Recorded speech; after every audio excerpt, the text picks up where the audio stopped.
Thank you. Hi, everyone. How are you? Excited? Yeah. I'm nervous. Yes, my heart is racing. I was just trapped in a stairwell with the entire cast. Thinking, what if we go zombie? How are we going to get out of here? And I'm also incredibly nervous, as I told the cast. I started my week interviewing Fleetwood Mac, the first time in 16 years, Christine McVie. I know, right? So, you know, I'm an emotional high with that and nervous because their fans are super fans, all of them. And just when I'd plateaued and calmed down and my sweat glands got together, I'm here with the most loyal fans, those on live stream and in this audience. And I've decided if I get one thing wrong, I'm closing out my Twitter account. Because I know you all will let me have it for days. So I promise I studied, I'm loyal to the show, I've done my homework, I've done my research, and I've given my blood to all of you. So let's start with our introductions. First, Greg Nicotero, EP of the show we all love. Let's give Greg a warm welcome. Gail Ann Hurd, executive producer. Come on out, Gail.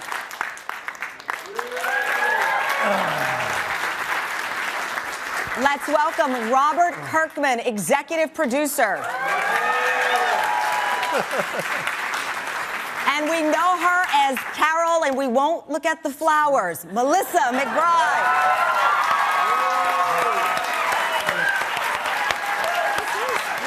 He's the techie that turned into the hero we all love, Stephen Young.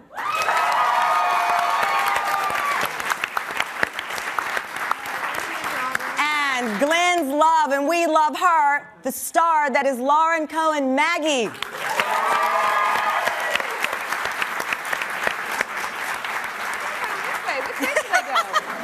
Okay, just kidding.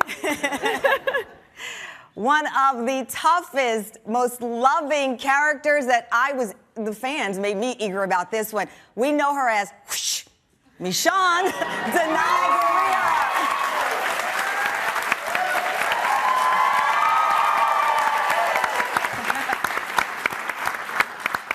I woke up with his bobblehead. Does that sound strange? Norman Reedus.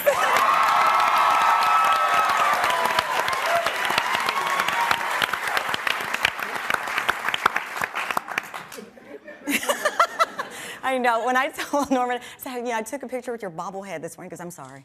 I was like, no, I'm not. I'm okay with that. And, of course, please, a round of applause for Andrew Lincoln. And last but not least, the executive producer, Scott Gimple. Come on out, Scott.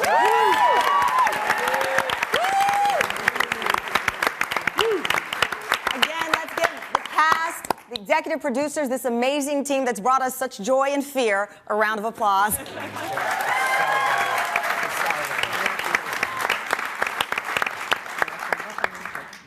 We will at some point open the panel to questions. I'll remind you later to step up to the mic again. We also have an app, I'll hide this is like a bad game show. I've got an app question from Paley app, just in case I need it, and we're going to reveal that later. But let me just start out here. Where shall I start? I'm so excited. I don't know if I want to be hunted. A lot of love. A lot of love in the house. Blow a kiss back, because we don't know who's going to survive. The whole story is unfolding. A whole different love story going on. Okay, Scott. Yes. Let's talk about the theme for season 5. Can you set it up for us? Well, last year, we were actually doing it. We were investigating, are these characters too far gone? Have they been through too much? Have they seen too much? Have they suffered too much to be real people? And I think the answer to the question, which the audience has the right answer, but I'll answer it for myself, is that no, they can't be completely real people anymore, at least the people that they were, or what their understanding of what real people are. That would never be possible, right? I mean, would it be possible? After all that, I don't think so. I think that stuff stays with you, that haunts you, that frames who you are, and what you can be moving forward. But that doesn't mean that they can't have humanistic moments. In the same, in one night, Rick Grimes tore out the neck of a gentleman. We can laugh about it now. Only here we laugh about someone's neck being torn out, but okay. Well, that's how we deal with it. But, yeah. But the next morning, he told his friend in a very vulnerable moment, "You're my brother." Those are pretty different moments between all those. Yeah. Andrew, you want to pick up on that? I mean, having that conflicting moment. I think that's always been the attraction to me, is that we seem to be able to push the boundaries of brutality and thrills and spills, but the exchange is this very real sort of, you get this amazingly intense moment of brotherhood, you know, and I think that's possibly why we're able to push the boundaries somewhat. And that's true even in the middle of pushing the boundaries in the brotherhood. You have love mixed in. And Stephen, that's the thing. Here you are in the middle of the apocalypse. And Lauren, you find time to get busy. I don't understand that. So how is that the challenge of keeping the humanity, including brotherhood and love? I think it's always been a really good sort of core in this for all of us, is to find, not just for the way that Maggie and Glenn have found love, but for any of us to find hope in what that is to us in the story. And I think that we've been very lucky, and it's sometimes perilous to feel that way for someone, as we saw last season, but it also drove them to find each other, which led to finding the rest of the group and bringing everyone together. And it's so fun to make out on TV. Stephen? Yeah, I mean, it's There's Talking Dead and there's Talking Undercovers. So go ahead. no, it's... Then there's taking pictures of people while they're sleeping. Yes, that's Not kind of cool to do that. It's always an interesting thing to play a relationship, especially in the scenario that they find themselves in, because it is a weakness in some regards, and but it's also such an important, necessary thing to continue the whole movement forward. I think the gamut that everybody runs on can be between savagery or humanity and some semblance of hope and love and stuff like that. And you realize every single character is on a different part of that spectrum, and so everybody's pulling their weight in whatever part of that line that they're towing. So it's, but that doesn't mean they're not able to move within that spectrum as well. So it's complicated. That's a part of the attraction of the show. I mean, I think as fans, if we could figure it out in one episode, we wouldn't be on this journey with you, even with the graphic novel there to lead us. And Gail, that brings me to the question for you. 5 words or less, how would you describe season 5? I'm counting. I would say that it's absolute. That's it. Okay, 1 word. I'll let you off the... Oh my God. I would say I was that just counting the words. No, she should get her own word count starting now. absolutely heartbreaking, utterly relentless, kick-ass.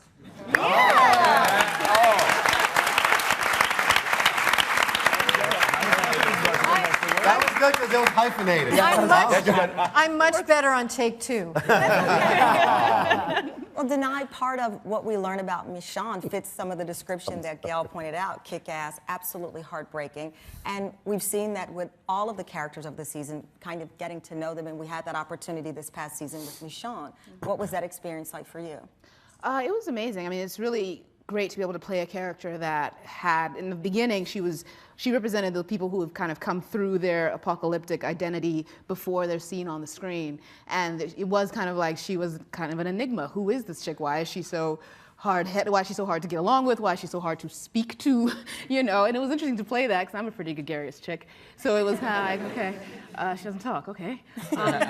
But, you know, getting to actually like crack her open and really honestly learn more about PTSD and things like that, and why she was that emotionally unavailable, and why she'd become that hardened. And then getting to play out the opening up of her character in the middle of last season was really, really, it was exhilarating. It was really enjoyable to get to do. But I love how her strength, as it's being built into her character by Mr. Gimple's team. I love how it's sort of been synthesizing, and it hasn't shifted. I got asked that once by a fan, like, is she gonna be weaker now that she like openly loves Carl and loves these people? And I was like, love isn't weakness, you know? Actually opening up to your vulnerability isn't weakness, that's a strength, you know? And so I think that her growth is actually kind of fascinating to me in the sense that her strength gets to synthesize into something else, but it's just as potent.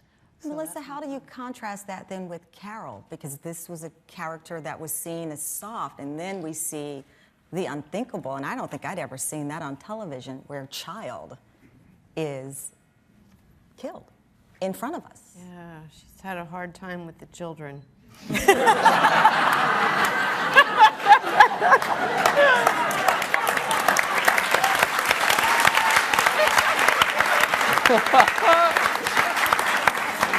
That's putting it mildly.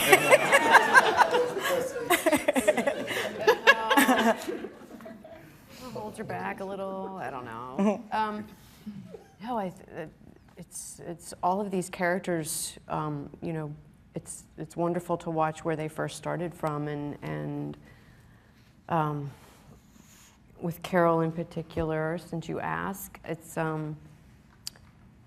such a natural evolution to me to see her come from a place where she can't, you know, she's unable to make choices and speak for herself because of this abusive relationship where she's just diminished, her sense of self-worth is diminished, and then throughout the struggles trying to survive this apocalypse, she's just called into action naturally, just to do what you have to do to survive, and this just kind of reinforces, I think, what she always knew about herself, but was unable to express. You think she knew these things about herself? I think she did, How would you know that about yourself without these extraordinary circumstances? I could feel it. I could feel that in her character when, in season 1, there is a defiance there that's just, there's a protection there that's just under the surface, but there's a fear too. So it's hard to just to get it out. It's the fear just overtakes everything. And now that the fear was gone when Ed went away, and then all that she had left was gone when Sophia went away. She just had the permission. There was nobody to say, you can't be this way. But she had Daryl. She also had the support of these people. An unlikely ally, I think many would say as well. Well, I think more a likely ally. I mean, I've always said Daryl, he's a fighter. I mean, there's reasons why people fight. You fight to prove a point, you fight to get, you know, to protect somebody, whatever. But I've always said Daryl fought because he's always had to fight. He's always had his back up against the wall. I think it's the same with Carol. Like, you put somebody up against a wall for so long, they stand their ground, and then they start to move forward, you know? And I think that's a lot of the reason why those two characters know each other and can relate to each other. Like, that's my girl. And, you know, like you were saying before with the scene with Rick and I, this cast and this crew, they're so close. Like, I've never seen anything like it, but it's so close, and they know each other so well. Like the scene with Rick, he chews the guy's throat out. Then we sit down by a car and we have a talk. What I saw, from my point of view, I saw my friend with a crazy look in his eyes, like going nuts. Like, he that night was, I mean, oh my God. Like Linda Blair had nothing on Rick that night. I mean, he looked insane, like insane. Can you recreate that look for us right now? Please don't. Actually, no. You don't want to see it. We don't want to see it. We'll turn to stone. Yeah. I mean, it was intense, and I saw him like going through that and shaking that off all the way up until the sun came up, and that talk with me was Norman and Andy. It wasn't. It was very much a lot like that, and I think a lot of this cast is like that. Like we walk into scenes, you know, and there are certain, and it's wonderful when we get new blood into the show as well, because there's an extraordinary space that's been created by the crew, by the actors, and everybody around. And there are certain, I've lived this guy with these people for 5 years, and it's the longest I've ever shared with any character that I've played. And you have the privilege of carrying 4 years of history into scenes that seemingly are innocuous. And it's absolutely captivating. All you have to do, we don't even rehearse sometimes. We just kind of set the cameras up and we just go.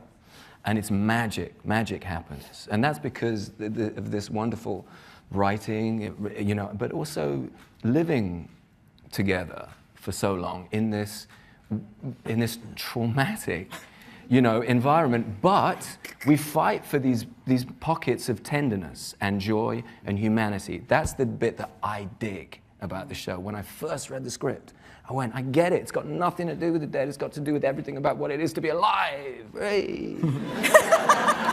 And a cutesy smile. And then a cutesy smile. You really don't want to know what that's about. Oh, no. Yes, we do. No, you really don't. But it is. That's the bit that kind of gets the juices flowing for me, is that, you know, but it's so wonderful to see, and you'll see it this season as well. There's the writing, the character development in all of the cast is so well served by this gentleman and his wonderful team, and the direction and the you know, I'm so excited about this. I never thought I'd say that after 5 years. I'm more excited now than I've ever been. Really? That's incredible, because you often see stars, especially, I mean, with the fandom and the loyal fans that you have at this point. I think sometimes with shows we love, you start to see this unraveling heroes. I could just go down the list of things. I work for NBC, so I can say. But I know. I think I'm being honest. I love that show to the bitter end, but I think fans started to fear that directors, executive producers, writers were unsure, lost. I love that show until the bitter end as well. But I do think, if we're being honest, and if you go on the blogs, I think fans will agree, you start to, as a fan, worry. Do they know where this is going? Will they leave us hanging? And I think that is a part, if you go on again to some of the blogs of fans discussing where this is going. I don't hear that. I don't read that with this series so far, and I think it picks up on what Andrew has described, that natural enthusiasm. Brings me to Greg. Well, there's also, we finish each other's sentences half the time. You know, I mean, having been there from day one, you know, when I'm eating ice cream. When it exactly. Now I'm hungry. See, but it really is. You know, the actors know their characters so well, and their instincts are spot on. Right. So if I would be directing a scene and I would go up to give Andy a note, he would tell me what the note was. He said, "I'm going to try it this way now." So it's like before I could even walk up to him, we would be on the same page in terms of how the scene should be played. And this is the second season premiere you will have directed, right? It is, and I you know, I can't wait. Like, I feel like tomorrow's Christmas. It's it's like this is Christmas Eve, and I want to open presents.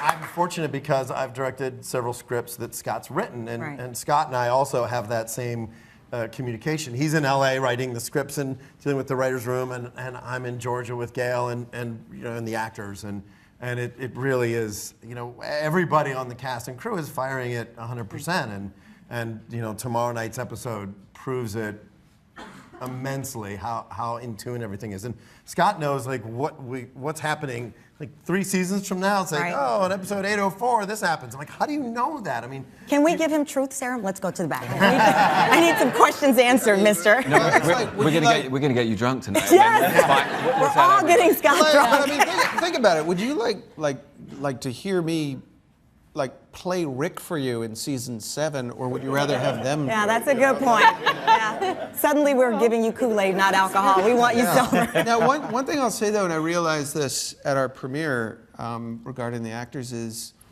you know, it's not like there's a lot of horror shows on television. There are a few now, and there haven't been any horror shows for a good long while that have lasted this long. Why is that? Why do you think that's the case? Well. I have a small thought about it, if I could, but go ahead. Sorry. The one thing I wanted to say, though, I was getting to, and I wanted to appreciate this from this cast, is, okay, for 5 years, it isn't like they're on Grey's Anatomy or Parenthood or something like that, where it's like, oh, I have to shake that off.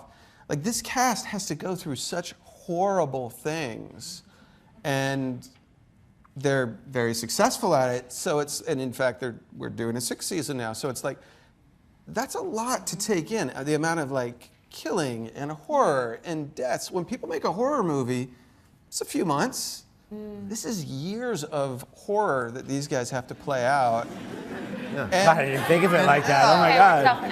And it looks like I'm starting to sweat. Yeah. You're scaring all of us. It just sort of hit me, and I was like, wow, that is heavy. I can say though, this is the happiest. This is like the happiest cast though on earth. Even though you've all murdered someone in the back here, you were all smiling and the camaraderie. But let's feel that. But Robert, Robert Kirkman's comic book. And I do. And Robert, because we wouldn't be, none of us would be here without Robert Kirkman. Absolutely.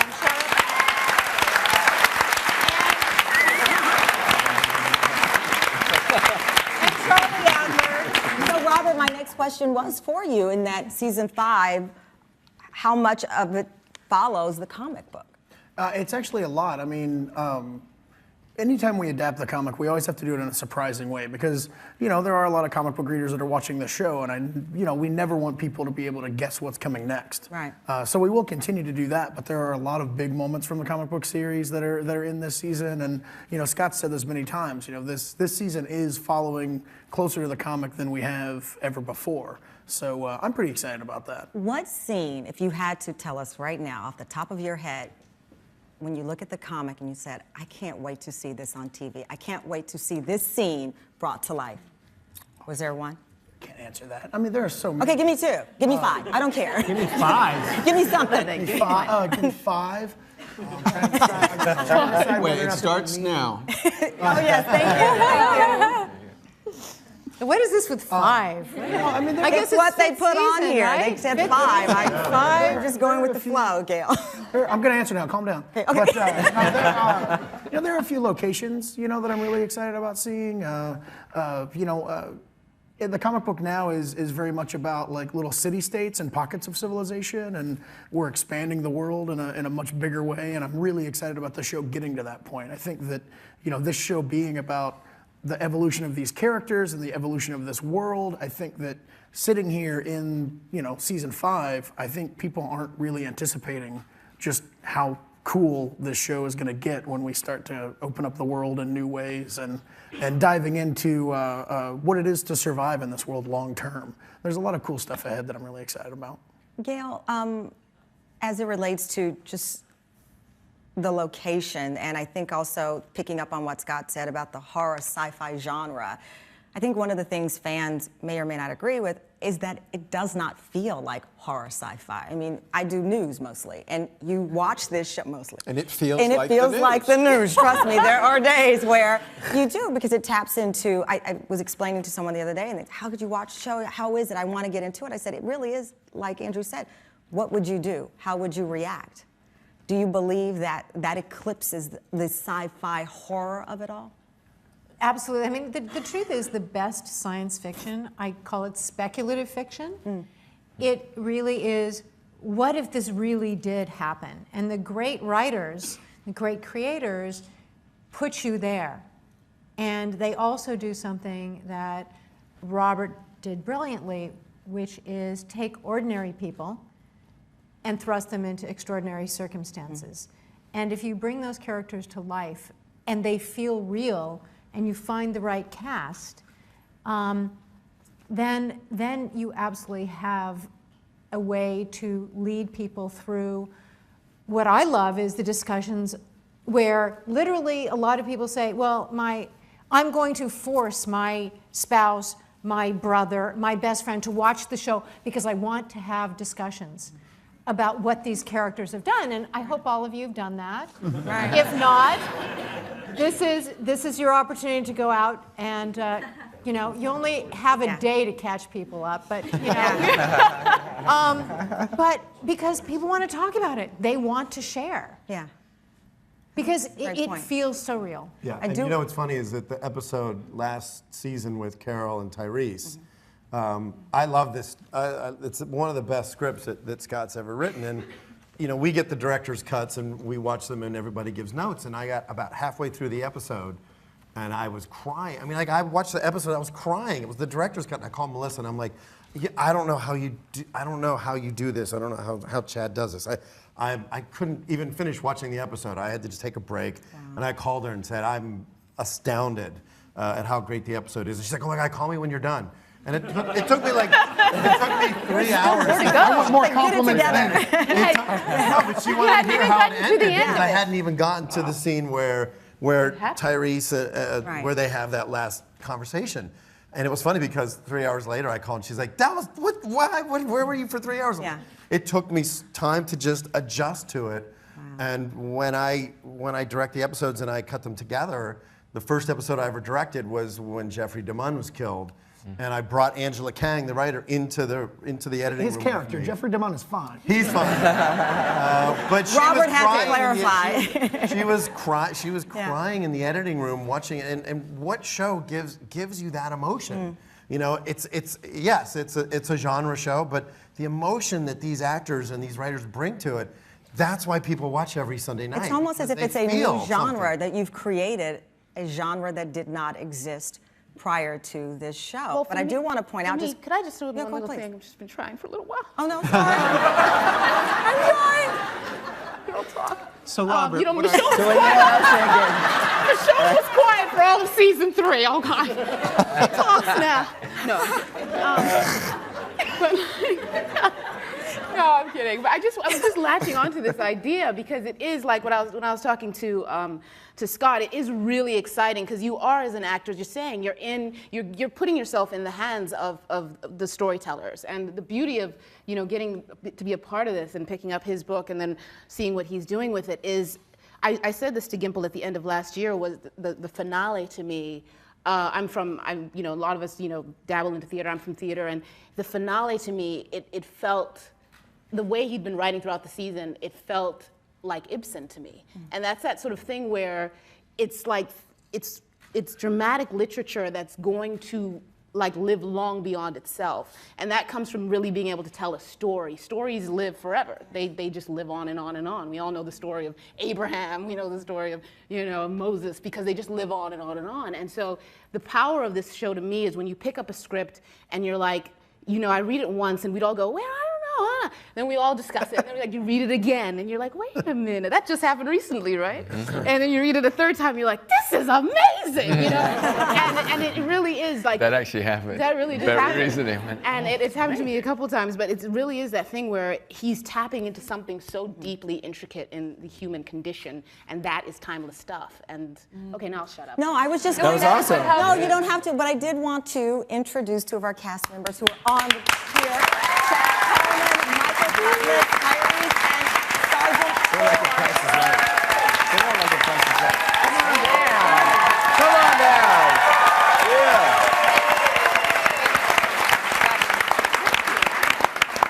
And Scott, to the point I think Andrew made, and other cast members, and seeing 2 cast members that we fell in love with after the series started, new blood. Andrew mentioned new blood. Will there be, not literal blood, but new people? We make new blood for every episode. A nice batch over to the side. Can't reuse that blood. Batch 433. Thank you, Lauren. I drank at the wrong time. Terrible time. I'm going to say terrible time. Mish, Nye, you can take over. He paused. There are, yes, absolutely. There's, we're going to see new faces. There's going to be new characters. There's going to be new dynamics from those characters. Some that are directly torn from the pages of The Walking Dead by Robert Kirkman and Charlie Adler. And some of them that are sort of amalgamations, and then some of them that are just part of the show. And, But all of them are played by former Wire cast members. yes. Yes. So how do you take us inside? How do you balance, the creation of a character versus someone who was in the graphic novel? What's that process, the short version of it, if you can, either? Well, I think it's about the story, And then you take the next sentence, we'll just bounce back and forth. And it's about finding the best actor for that story. And It's like Wimbledon. Ice cream. and then Can we use Daryl's character as an Let example us of finish. something?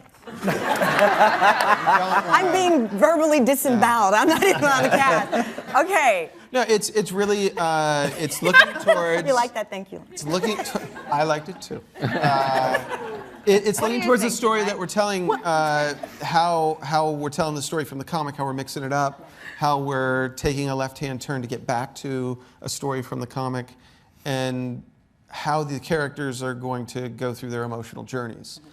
And a lot of the characters now, because we have this pretty big, amazing cast, a lot of the characters are there to interact with our core 80 characters on their journey. We're not just throwing in characters there for shock or interest or like, wouldn't it be funny if we had a yachter?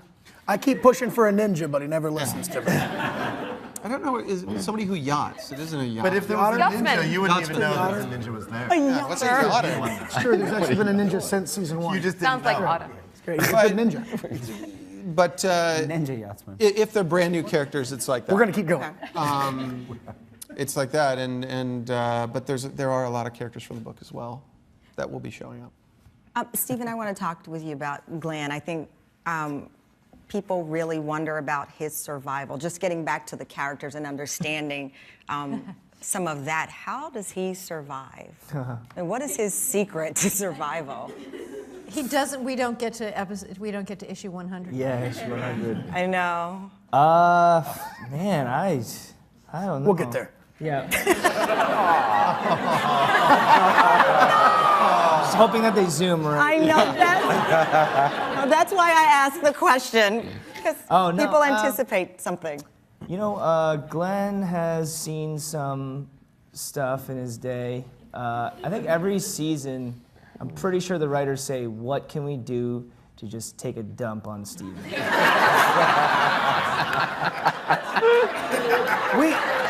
We film scenes we don't even use. Yeah, it's great.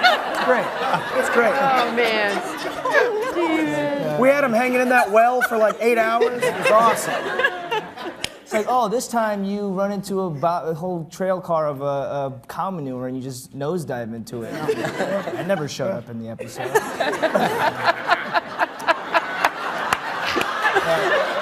I think We need stuff with a blooper reel. I don't know how long it's going to take you to notice that you get different scripts than all the other actors. It was the one where you had to dress up as Superman. I wish that had made it though. Yeah. I would say, you know, Glenn is very resilient.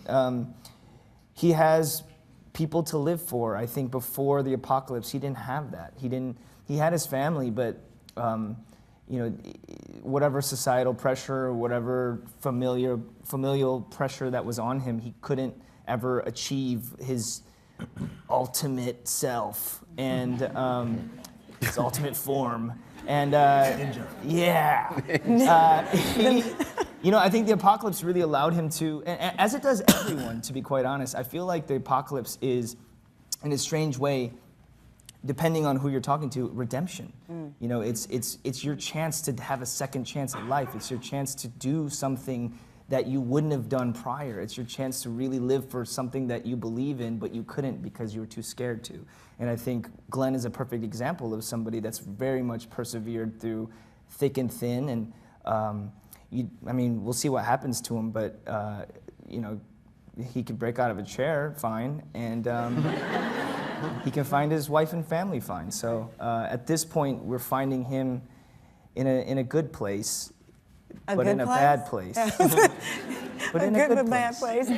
So Lauren, in that, you know, this family unit that's created out of destruction and despair has put Maggie and Glenn together, but Beth. Yeah. So will Maggie look for Beth now that she's found Glenn? It's a very scary season, actually. It was scary from the middle of last season. We lost a patriarch to really everyone in the group. And we sort of immediately set off onto this journey to try to find somewhere else to live and to try to group everyone together, and nobody stops and processes anything. And by the time we get together, we don't have any clue. We get a scrap maybe of a clue as to where my sister is. But it's, to me, so testament to this world of like, you don't even have time to stop and figure out some of these simpler things because you're just trying to survive moment to moment. But as we get further along into the season, we almost have these little graces and these little luxuries to stop and ask again about spirituality, ask again about faith. Some of the new characters that we've talked about, more Wire alum, will help that journey. Yes. Seth Gilliam, who plays Father Gabriel. Really amazing. I'll tell Seth that we clapped. Yes, He's watching live stream. Remember, it's live stream, so he knows. Yeah. Wait, this is live? Yeah. Seth, are you watching? Robert. Yeah.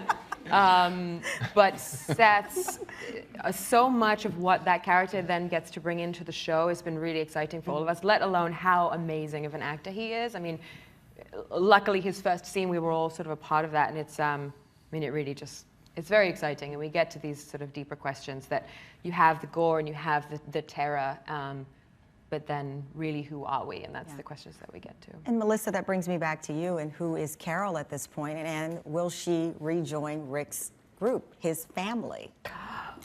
Ooh. Please tell us. What kind of question is that? How dare you? Come on. Tell us. I think Carol is just kind of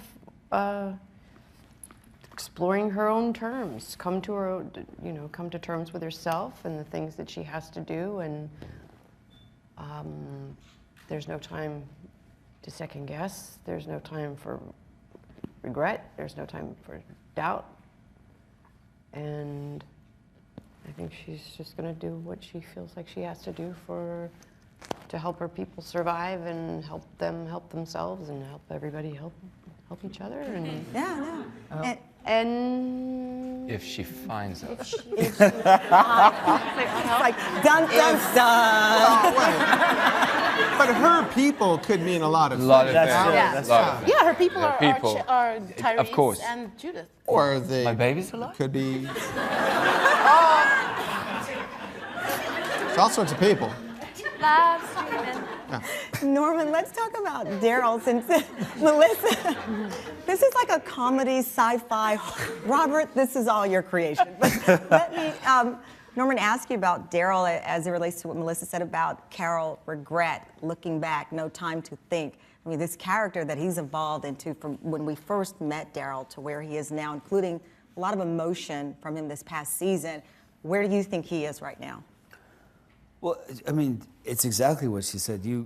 I mean, the fact when he dropped her off, he and I never even got to finish that conversation before a tank came in and blew everything up. She's right. You never get a chance to actually have a second thought. You have to think on your feet. And, you know, also what Stephen was saying. I mean, you know, I think Daryl found he found a sense of self-worth through these people for the first time. And like Stephen was saying, you know, these are your 2 feet on the ground, and life is short, and what you say is important, and what you do is important, and who you want to be, now is your chance to do that. You're not going to get another chance. And it's not even like I want to be a this. It's like I have to do this. It's a whole nother thing. So, you know. I think Daryl should be the leader of the group. I do too. I've been pitching that forever. No, I'm kidding. I'd follow him. No, That's awesome. But I mean, Daryl couldn't have done that without that. I mean, he's the brother that Merle couldn't be. Yeah. And, you know, Daryl, he was living in a death sentence before he was in a death sentence. I mean, he was going to become mini Merle. You know what I mean? Yeah. And he would have never had a chance where, you know, people rely on him, and he feels like he's important. And I did the whole first season and a half. I just spoke out of the side of my face. You know, don't look at me, don't look at me. And that's a level of guilt and, you know, a self-conscious level of I'm not comfortable with who I am. And, you know, now Daryl talks to you directly in your face, and he means what he says, and people rely on him, and he's got a family for the first time, and you know, that wouldn't have happened if all this didn't go down. You know. Andrew, let's talk about that final scene. I saw you on Talking Dead after, and please feel free to talk with us about the decision not to use, I think it was the F word was the choice. That, The F-bomb. Was it the F-word? Yeah, well, that's what you said on. No.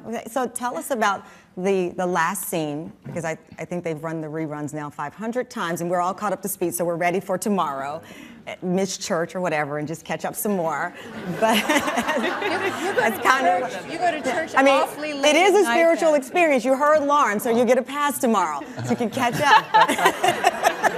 But that last scene, the choice of words, the direction involved, the writing of that last scene. Yeah. How was that for you? It was strange because we'd been separated for a lot of that season. There was a kind of excitement because it was the last shot that we filmed of the season, and everybody had that energy. But also, I kind of, with the part of Rick, he tends to have sort of opening lines and finishing lines, and they're quite difficult sometimes. They're beautiful lines because they begin things and end, but it's hard not to make them sound like a finishing line, you know? And so I kind of took myself away and pounded the ground and did weird stuff to kind of get the voodoo out. You did. You know, You did do that. Yeah. Well, only because I wanted it to be in the world, you know, and not sound like a badass kind of, yeah, we're the end of the season, you know what I'm saying? Original line. That was the original. That yeah, did not yeah, occur. yeah. End of the season. It's like if Jay-Z had shown up at the end. Yeah. Is this live? This is not what I. Hi, live stream. Are we This is streaming? live. It is really? Am I paddling down the stream? It is happening. Oh. Am I pixelating? Don't do that. But I suppose it was also the fact that there were new characters that I didn't know in that boxcar as well. And ones that you knew in a bad context. In a bad context, exactly. So it was strange and odd, and also I kind of dug the original script, and I didn't want to say screwing, and I did every take but one. Yes. Because my dear friend came over and said, I think we're going to have to do one take. I was sick that day. I thought I had food poisoned the crew, but I had only food poisoned myself. And that whole day was like this, and Greg you were shooting second unit, and so we had 2 units going on.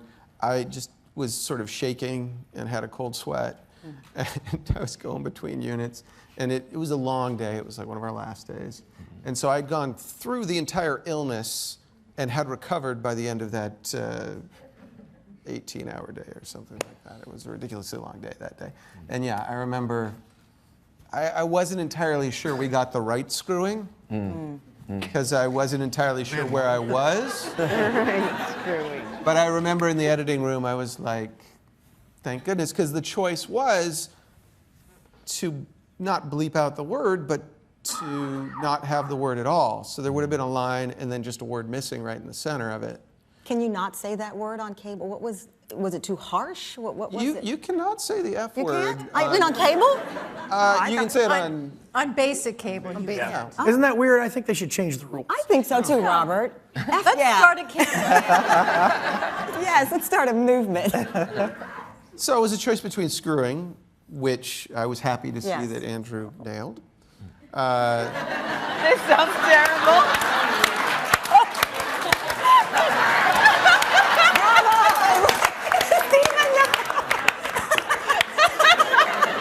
I thought you were going to go there. Oh my God. It was just better than having a line disappear in the center of the last line of the finale. Of the last line of the whole season, it would have been banana. Would have screwed it up. Yeah, it would have. Lauren, thank you. So, Greg, let's talk about too the chaos of the last episode as well. And Gail, you have people running and these images that we're trying to, catch and then go through DVR. I think I saw this, I think I saw that. You have people believing they saw things that weren't there, just the chaos, and then boom, that end with the last line there. Feel free. He's talking to you. Oh, no, please. Both of us. We can answer together. Well, he directed it. Yes. So, No, I didn't direct. No, Michelle McLaren Oh, directed. Michelle McLaren directed that. Michelle Sorry, we McLaren were there, directed. yes. No, it's what I love about the way that Scott and his team writes is He directed Second Unit. I directed Second Unit. No, but everything is planted. Like the flashbacks with Herschel in that scene were so important because you had the opportunity to see how Herschel convinced Rick to put his gun down and change who he was for his children. One of them who will soon be taller than everybody on the set. Chandler will be taller than all of us in the next season. But it was it's always a great balance. And there was a scene that I shot in the first episode last season where Daryl goes to Beth and tells her that Zach has been killed. And they have a little moment. And realizing that we're planting those moments in episode 1 that will pay off 10 episodes later. And Scott, he does it. He did it this tomorrow night's episode plants themes that play out through the entire season. And a couple of them I directed it. I was like, oh my God, I didn't even realize we did that, but that was really good. Very evil or very talented, and probably both. But all that stuff Evil gets planted in there. Yeah. Well, a little bit of both. But so that moment, we spent the whole second part of the season building to Terminus and not knowing, what the place was. And so, you get hints of it because you don't want to give too much away. Right. But those questions will be answered in about Not soon enough. 12 hours. Our hearts are But racing. the other thing to think about is like the season finale and the premiere tomorrow night. They were those were 9-day episodes. And it's Felt way longer than absolutely it's absolutely remarkable what our team is able to achieve in 9 days, because that's the intensity that you have to achieve in those 9 days is just unbelievable. There is not an opportunity. I come from big movies, that sequence would have been 3 weeks, 3 weeks of production, so the actors really get, time to, we can shoot a couple pages a day. You don't get to shoot a couple pages a day, and that's what's so fantastic is they have to bring it. Everyone has to bring their A game every moment, and you feel that when you watch it. I'm ready to go charge. No, but tomorrow's episode, it is a movie. Yeah. It's so epic. We were fortunate enough to go to the premiere last week in LA, and we screen it in a big theater, and it's like a movie. It's really epic what everybody brings to it, and that's what I love about this show is that every season we continue to top ourselves, and under Scott's leadership, it really is astounding what we're all able to do together. By the way, in 10 minutes or about 15, we're going to take questions from the audience. So again, get your questions ready, get prepared, ask whatever I didn't have the nerve to ask, or didn't have the smarts to ask, whatever. Make them good. Because Robert is tough. But Robert, okay, Terminus, can you, let's talk about what's going on with... I can tell you nothing.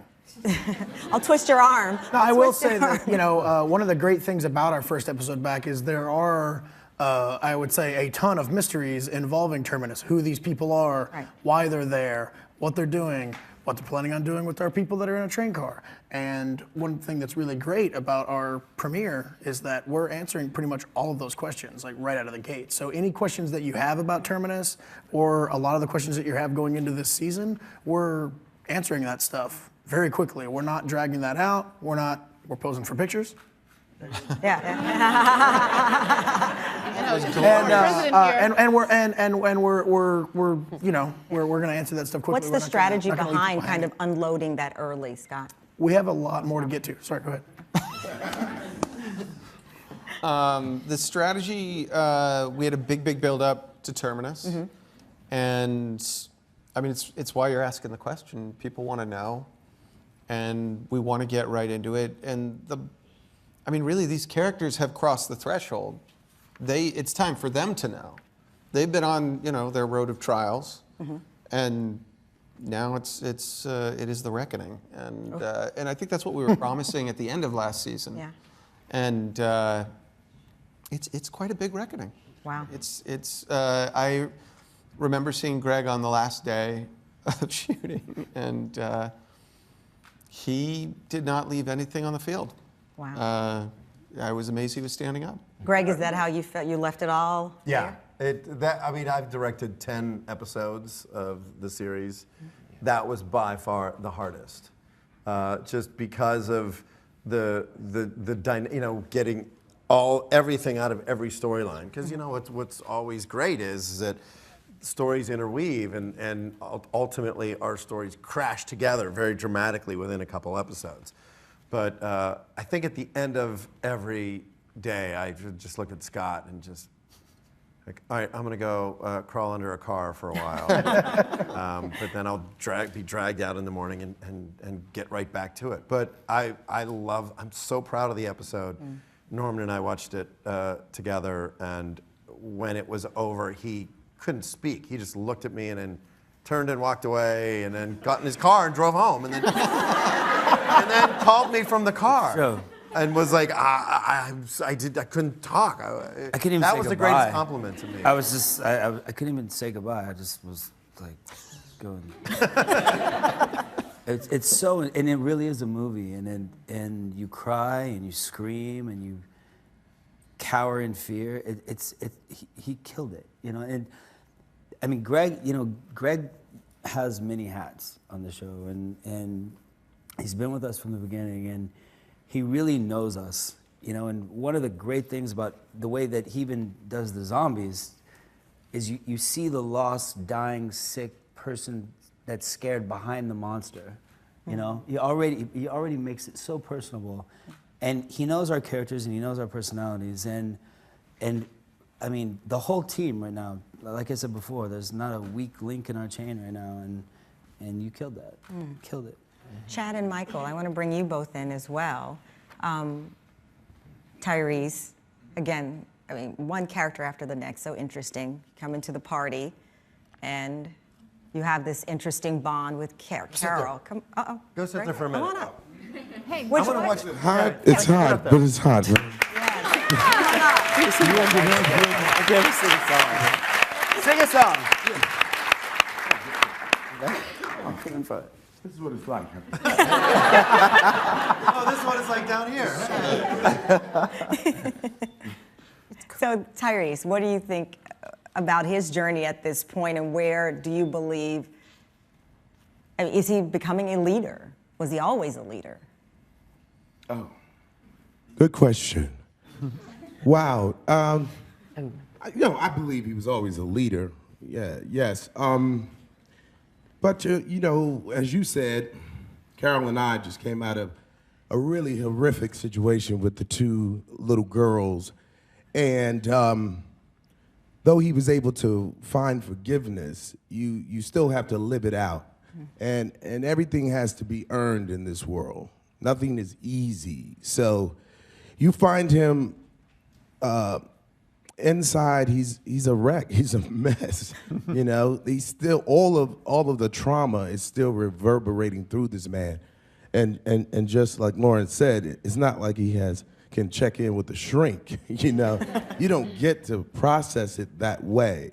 So, but I know he knows that community is profound, and he knows that Judith is the future, and he knows the value of this woman, but it's still awkward and clunky and heavy.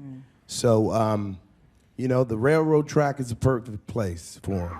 He's searching, I feel like, not to bring up the Incredible Hulk, but David Banner, he's trying to, he's lost, Don't make him still angry. Trying to find, as you said, putting that one foot in front of the other type of deal. It's reticent. It's just a clunky journey. You just, there's no easy way. And picking up on that, Michael, this clunky journey here, your characters used to discipline a regimen, order, and you have this clunky, chaotic journey. How do you think he will? How do you think he will fall in line this season, or will he fall in line? Yeah, I don't know if it's falling in line. Right now, he has a very specific mission, but what lies before all of them is a very different mission, and they're all joined together to take care of this first problem as a group first. Later on, he has to continue on with his mission, and whether or not any of this group is going to come with him or not will be decided by the group. But it's not dependent on whether the group comes. The mission will continue anyway.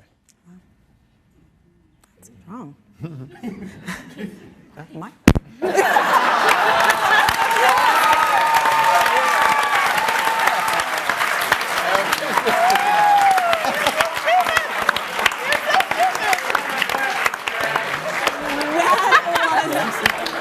Drop the mic moment. Oh, God. Wow. Okay. Abraham has left the building. That was amazing. So on that note, I will ask the question now as I recover from the Paley app. And the question is, I have to go to this. I'm speechless. I'm speechless after that. Come back. Come back, Michael. Can the producers explain? Can the producers explain how and why decisions are made to veer from the graphic novel storylines and give us some examples? Oh, wow. That's from the Paley app. I mean, my personal philosophy regarding it is, I mean, I read the book as a fan. I've been into comics since I was a kid. I worked in comics. I love comics. I was reading The Walking Dead as I paid for all those comics. I didn't have to. and I appreciate that.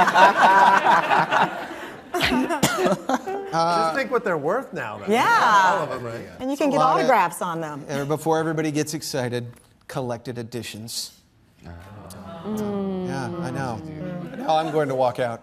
No, I mean, it's the stuff in the comics that hit me hard or spoke to me or that I felt, you know, that brought up emotions in me. And then we look at our show and we look at our constellation of characters and it's like, well, what are ways that we can hit that emotion even harder potentially? Or just like it is from the book, but there are a lot of things that are so different in our timeline with the characters we have, everything. And then it's also what Robert said about just trying to try different versions of what's in the book to surprise people. I think one of the better examples from last year is the Billy and Ben storyline from the comic, which was Lizzie and Mika on the show. And Carol in the comic by that time was not around, but the Carol dynamic, of course, was very different, knowing that Carol, oh boy, had lost Sophia, and that in the stability of the prison, she would be looking to protect those kids, and possibly looking to protect those kids without the parents' permission, teaching them about weapons that the parents might not be cool with. Mm-hmm.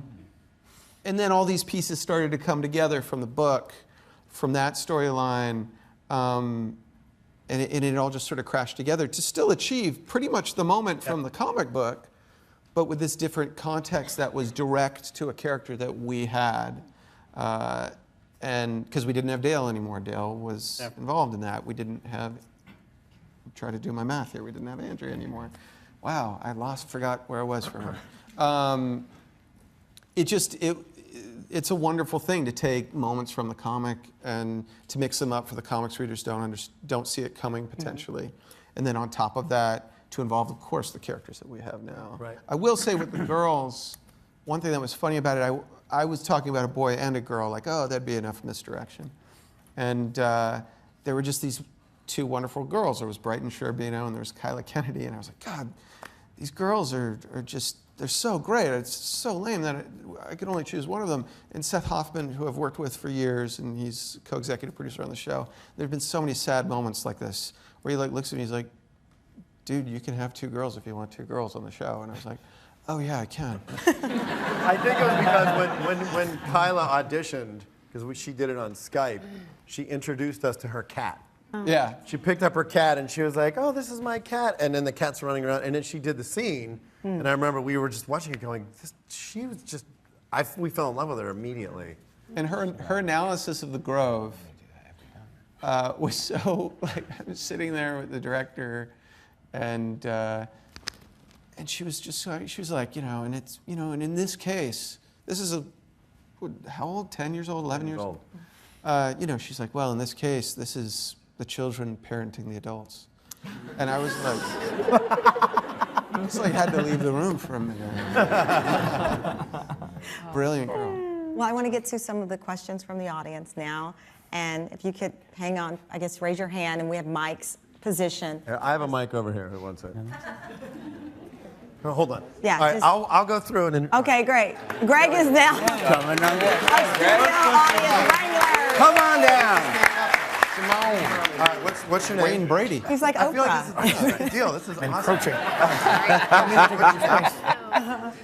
well, no, you Stephen tell Lee you. and Okay. I apologize. I just wanted to preface this by saying that my parents are really old school from Poland, and they watch the show. Like, we watch this. Wow. Yes! That's a miracle. My dad calls me every Monday night, and we talk. The man doesn't talk, so. All right. And Daryl, Norman, you're his favorite, so. Tell him hi for me. I will. He's gonna freak out.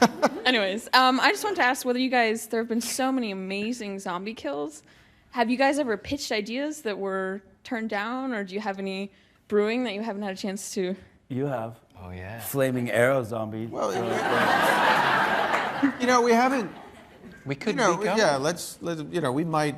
Just because we don't take an idea in the moment. I think what's cool is that we are very much part of the process. If it's like a pre-scripted kill, then we definitely.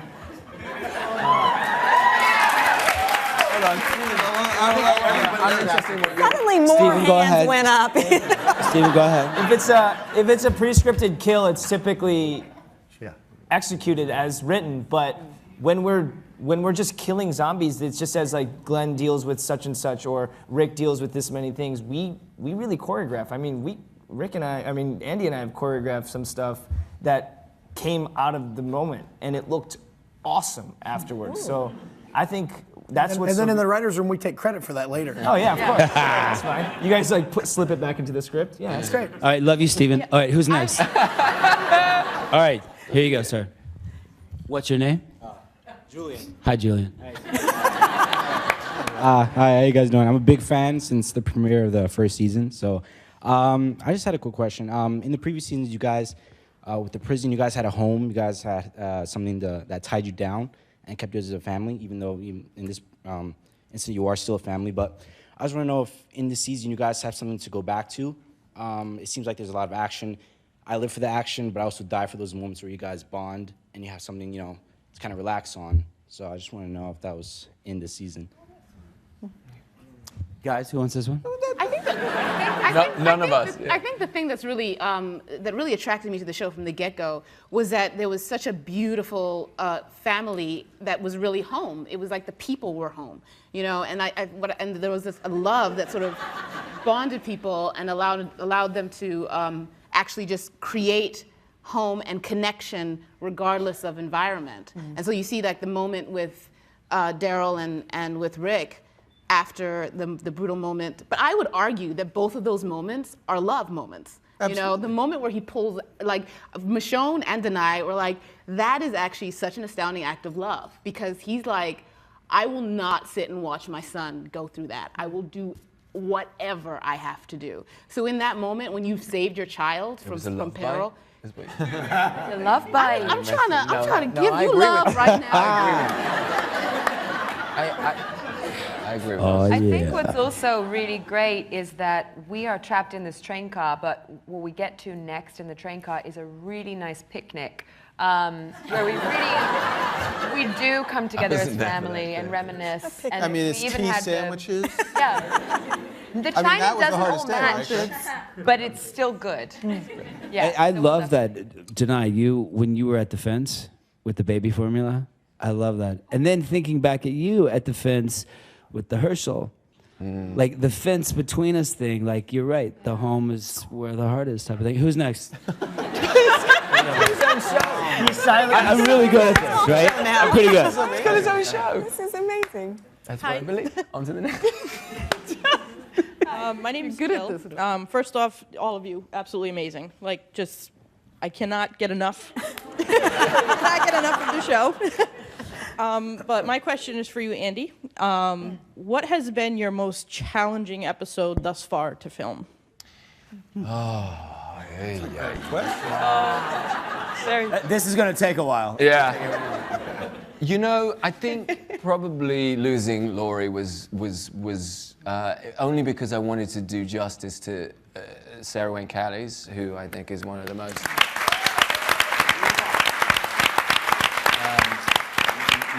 magnificent actors I've had the pleasure of working with, and also the fact to say goodbye. I just wanted that to unravel the man that had been so strong for so long for everybody. I wanted to see a man fall, you know. But then my first reaction was the pilot, because I was so petrified.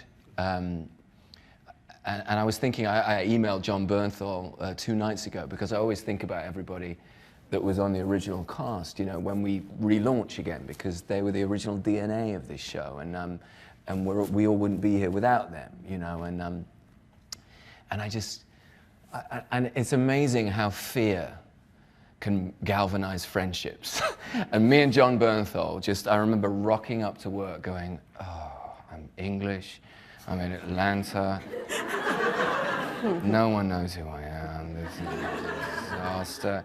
And I remember that my brother John just kind of, both of us just looked at each other, and Sarah as well, and we all just kind of locked in and went, this is so brave, this is so preposterous, this story. It's so ambitious. And beautiful, that script, that I said, come on guys, you know, what have we got to lose? Let's jump off the cliff and let's just, and let's not miss it, you know? And that's what I keep maintaining about this, all of this magic that's happened in this job. I keep telling myself, don't miss it, stay in your life, because it's so extraordinary, this job. It's beautiful. But yeah, the first episode. But that spirit, just to say, that spirit, you feel that. Like, I always tell people, because I didn't watch horror, I'm not into horror, like, I ain't watching that. And then I did, but the spirit you're talking about, as an actor watching it, when I was, you know, I said, I want to be a part of that, because I could feel that. Yeah. It was so tangible. It was a humble approach. It was a give it your all approach. It was about the work approach. Yeah. And as an actor watching it, it's like, I just want to be in that. It'll take everything I've got and more, and I just want a part of that. So it was so tangible what you guys did. Okay, you're adorable. All right, your turn. Look at this lovely lady. You're not asking any men, Norman. What's up with that? Hey, you know what I'm saying? There's some dudes who want to have questions. Go ahead, sweetheart. Don't let her intimidate you. I'm originally from the Philippines. I have lots of fans in the Philippines and all of Asia also. I'm worried about Beth. And I love the episode with Beth and Daryl. So is Beth going to live? I'm not. I'd like Scott Gimple to talk about this, because he knows more about what he's allowed to say.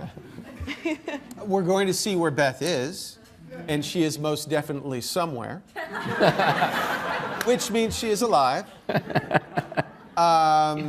In the trailer, we saw that it didn't look like where she was too much fun. She did get hit pretty badly at the end of that. But her story will be told.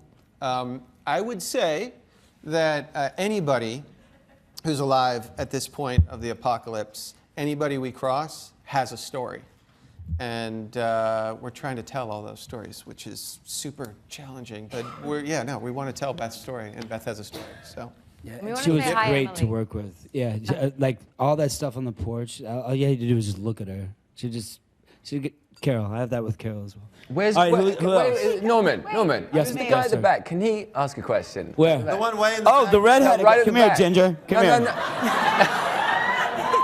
Come here, you sexy redhead. How you doing, Joe? First time caller along. Long-time listener. Mr. Dimple. Oh. Mr. Dimple. Mr. Dimple. When are you going to introduce Abraham? I mean, this is a tough bit to get in on here, but he's on the show currently, played by you.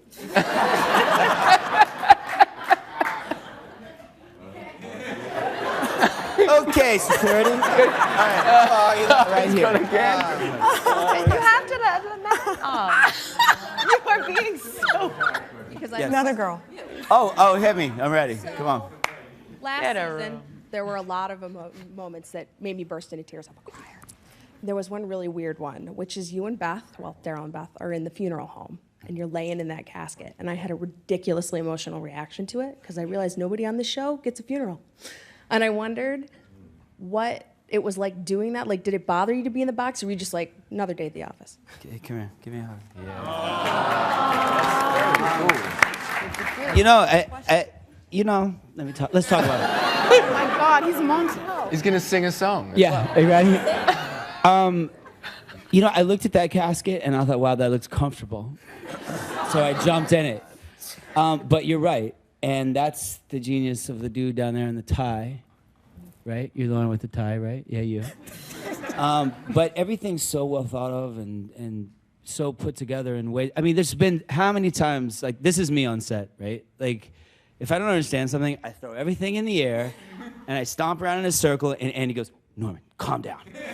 Let me ask him. And then Greg goes, what's your problem? And then Denise, who's not here, goes, oh my God, again. And then I go, Greg, I don't understand how this works. Like, I don't know, what does this mean? And then I'll call Scott, and they'll tell me what it means, and I'll go, oh. Like, because you read something and you think of something in a different way, because you think of how it's going to look like in your head. So you get all worked up, and then they go, that's not anything like I was thinking. And then you go, oh, that's so good. But the casket was sort of a happy accident, I guess. I don't think that was in the script, just to get in the casket. No, I think that was, I believe Curtis Gwynn is the writer who wrote that script, and I think that might have come from Curtis. Well, did it come from? Yeah, I don't know. I have no idea. But nice meeting you. Yeah, you're a lovely hugger. All right, who else? Yes, go. Hi. You guys are all perfect in your roles. But if you had a role, which other character would you like to play? Maggie. Anyone else? Okay, Norman, I'm taking over because you're only asking ladies. Okay. Good. Those are serious. Yeah. Oh, yeah, you're right. This side. Guys, I just want to say it's so great to be here today interviewing you. Oh my God, look where she's looking. Okay. Go, Elsie. So, I do need a gent that has a question to make. Okay. What's your name? Alan's got a question for us. Hi. You're awesome. Oh, thank you. This is for Robert. Have you come? Wait over here. Sorry. Wow. Take your time. Are you gonna introduce Negan in future seasons and come across like how it's challenging to bring a really vulgar, complex character like that to AMC, to the TV? Yeah, I mean, Negan is certainly a big part of the future of the series. It's something that's he's a big, important part of the comic, and so there are certainly plans to bring him into the television show. Scott and I have, discussed that character at length. But as far as when that will be or how that will be, I can't reveal, and is more than likely a long way away. And so as far as Negan is a character in the comic book, every other word that he says pretty much is the F word. Yeah. That's kind of his shtick. Fun character to write. We had a redhead asking questions earlier who might be playing Negan. Where is he? Here, Michael Cudlitz. Hey, do you want to play Negan and Abraham? Because I think that would be awesome. I might be available by then.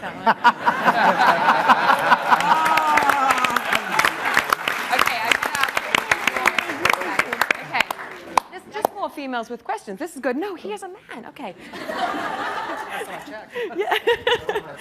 I'm having the best time. This has been wonderful. I was wondering, there's obviously a lot of literally rip-offs of your show around on other stations. Have any of you checked them out just to see what the competition's like and just laugh at them? I don't appreciate you calling Selfie a rip-off. I have friends on that show. I believe in that show. I always like Robert's answer to this question. I don't think it's fair to use the term ripoff. I think that Walking Dead was far from the first zombie thing, and just because we've done something cool and shown people just how great this genre can be, I think that there's a lot of room for other zombie stories and a lot of room for other zombie stories on TV. I think that as long as none of them are better than our show, I welcome all of the other zombie shows. But one in particular I want to mention, the premises are exactly the same as yours. And I was like, they're just stealing from you guys. I mean, it's just really. I should probably watch that one.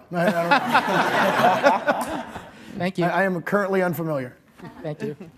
Thanks. Okay. Yeah. Hi, girls. What's your name? I'm Hida. Hi, Hida. Nice to meet you. Hi, guys. We're having a wonderful time. We came all the way from Singapore. Wow.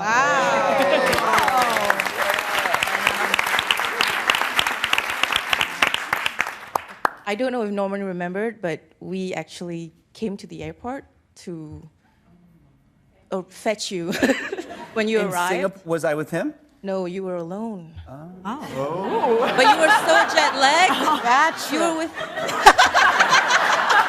You were jet lagged out of your mind. You don't remember anything. What's your question? Oh my God. Oh no. You guys are a big hit. This is the best thing ever. And only you and Andrew came. I was wondering if all of you would be interested to come and promote yourself internationally, because you're so big internationally. Can we talk how much money I took off him playing snooker? 50? It's called snooker, actually. 50. We invented the You game. posted it. A what? You lost $50. Oh no, I won 100. You won. Oh, that was my per diem. And my question is, have all of you seen the Beth lip reading video? Yes. Very funny. And what do you think of all these creative things fans have done with the material of Walking Dead? I think it's the highest praise you can get, you know. And the Lego one? The Lego, yeah. You know, I just think it's all the fan art, all of these beautiful things. It kind of if we feed off it, you know. I get the fan mail, and each morning, if we're feeling tired, I sign a few things, and you see these beautiful creations, and you realize that it kind of gives you fuel to get through the day, you know. It's a symbiosis. We're both sort of, everybody's sort of experiencing it together. It's a really, really cool thing. I love it. Yeah, I mean, when you get really cool like fan art and see things like that, it really is saying that something's resonating, you know. So, because we work in seclusion and we're just hoping that, you know, things are getting through the lens. I cannot get Carl Papa out of my head. Yeah, it's a good song. The song Carl Papa. It's great. Yeah. You know, And the one before, the Broadway one. I get really upset when these are Stephen puts fantastic. banana Those peppers in creative Wheaties. stuff. Riggs, Chandler We Riggs are was down to showing our me. last minute, so I think Scott, Robert, whomever would like to give your fans, those on live stream, Robert, we're still live, a little last minute love, a little food for thought overnight. Scott? You know, like with swimming, I would, not eat 90 minutes before the.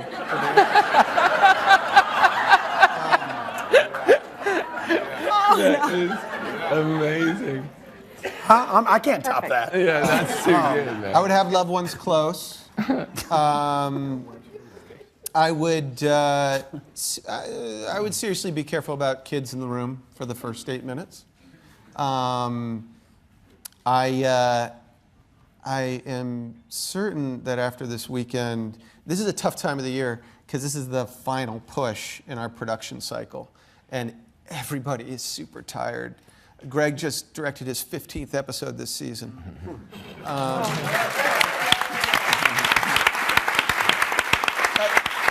That might be hyperbole. But it's New York Comic Con and this, which I'd never been a part of before. Like, this is the kind of stuff, interacting with the fans, that like gets you through the next 2 months when you're feeling the weight of all those other episodes. So I am certain that we thank you a great deal, because it's going to get us to greatness by the end. Yeah. To greatness, I don't know what that means either. No, that's the tiredness talking, but this has been wonderful. And Gail, you disappeared. You left our panel for a second. Would you like to get one last thought in? You know, we do this because of the fans. First of all, we wouldn't thank you, Charlie Collier from AMC. We wouldn't have a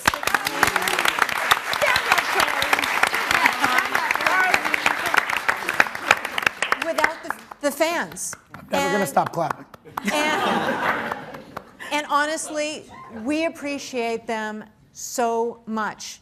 That's why everybody is part of #TWD family. You know, whether you're on Twitter or not, you're part of the Walking Dead family. We love you, we appreciate you, and we owe you everything. So thank you.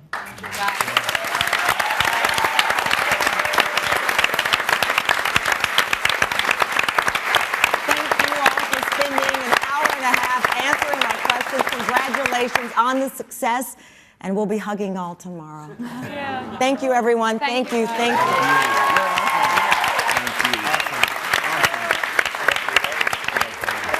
You guys are so amazing. Okay.